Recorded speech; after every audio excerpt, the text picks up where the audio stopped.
yopiq komedonlar bor ekan. Hozir cheska protsedurasi orqali yuzlaridagi yopiq komedonlarini tozalab va yuzlariga polniy uhud qilib beramiz qizlar. Mana shu oyning oxirigacha cheska narxi 250 ming, keyin narx o'zgaradi. Mana bu qizchani ko'zlarini atrofidagi yopiq komedonlarni hozir tozalab oldik. Mana bular tuz qizlar, bu yog' emas. Buni uy sharoitida siqqan bilan chiqmaydi. Sterilniy ignada terib tozalab olamiz. Lazerda, sizga lazerda kuydirishni tavsiya qilishgan boshqa kosmetologlar. Lazerda kuydirib bo'lmaydi buni. Chunki juda ham og'riqli bo'ladi lazerda kuydirsa.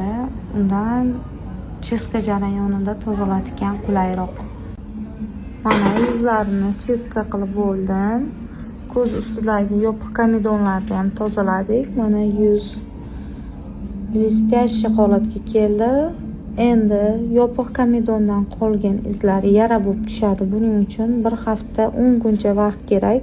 Unaqa qo'rqinchli yara bo'lib tushmaydi, lekin kichkina yaracha bo'lib tushadi.